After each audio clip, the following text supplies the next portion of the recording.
I got so much motherfucking design on right now. Break it down, bring it back, make it clap. I got 3 old thoughts, new block, wear that thing. Bitches on my line, and you know. Hai, perkenalkan nama saya Rudi Anugrah Fernamalu, kelas 93 dari SMP Swasta Fatima Sibolga. Di sini saya ingin menjelaskan bagaimana pengertian, tujuan, latar belakang, dan juga dampak dari ASEAN Free Trade Area atau AFTA. ASEAN Free Trade Area atau AFTA adalah bentuk kerjasama perdagangan dan ekonomi yang disepakati oleh negara-negara dalam wilayah ASEAN. AFTA berdiri pada 28 Januari 1992 di Singapura pada sidang KTT ASEAN keempat. Anggota ASEAN berharap dengan berdirinya AFTA tercipta lingkungan perdagangan bebas yang dapat menguntungkan seluruh negara anggota. Pada awalnya, AFTA hanya terdiri dari 6 negara anggota ASEAN, yaitu Brunei Darussalam, Indonesia, Malaysia, Filipina, Singapura, dan Thailand. Seiring berjalannya waktu, negara lain seperti Vietnam, Laos, Myanmar, serta Kamboja ikut bergabung. Latar belakang dibentuknya AFTA. Pembentukan AFTA tentu memiliki sejarah atau berlatar belakang. AFTA menjadi bentuk kerjasama di bidang ekonomi seperti yang sudah disepakati oleh negara-negara ASEAN. Ada beberapa faktor yang melatar belakangi terbentuknya AFTA atau kawasan perdagangan bebas. Berikut ini di antaranya.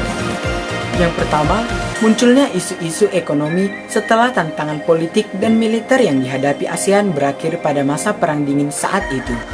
Yang kedua, kemajuan pesat yang dimiliki Singapura yang minim sumber daya alam atau SDA, namun memiliki sektor perdagangan yang bisa diandalkan sebagai sumber utama penghidupan. Yang ketiga, keinginan untuk mendatangkan investor asing. Yang keempat, AFTA dibentuk sebagai langkah dalam mengejar keunggulan kerjasama regional di kawasan lainnya, seperti Eropa dan Amerika. Tujuan AFTA adalah meningkatkan daya saing ekonomi negara-negara ASEAN dengan menjadikan ASEAN sebagai basis produksi pasar dunia untuk menarik investasi dan meningkatkan perdagangan antara anggota ASEAN.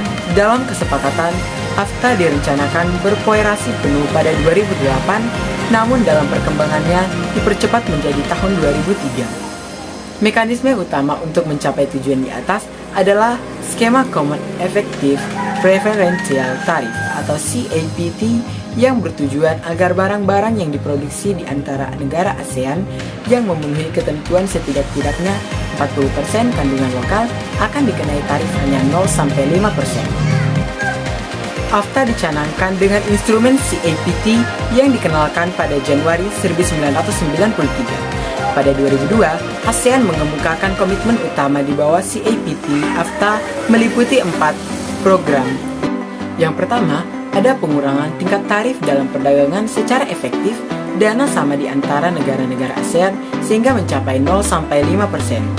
Yang kedua, penghapusan hambatan-hambatan kuantitatif dan hambatan-hambatan non-tarif. Yang ketiga, yaitu mendorong pembentukan kerjasama untuk mengembangkan fasilitas pada sektor perdagangan, terutama bidang bea masuk, serta standar dan kualitatif. 4. Penetapan kandungan lokal dalam produk sebesar 40%. Bagi Indonesia, kerjasama AFTA merupakan peluang yang sangat terbuka untuk kegiatan ekspor komoditas pertanian yang selama ini menjadi komoditas terbesar yang dihasilkan Indonesia dan dapat bersaing secara kompetitif pada pasar regional. Meski demikian, pemerintah Indonesia memiliki tantangan tersendiri untuk mencapai ekspor komoditas pertanian ke pasar ASEAN. Hal itu mengingat beberapa komoditas pertanian Indonesia saat ini maupun di masa yang akan datang masih akan dihadapkan pada persoalan dalam peningkatan produksi yang berkualitas, permodalan, dan kebijakan harga. Akan tetapi, ada beberapa komoditas yang secara umum dapat dan siap berkompetisi di pasar regional seperti minyak kelapa sawit, tekstil, alat-alat listrik, gas alam, dan garmen. Dalam AFTA, peran negara dalam perdagangan sebenarnya akan direduksi secara signifikan sebab mekanisme tarif yang merupakan wewenang negara dipangkas.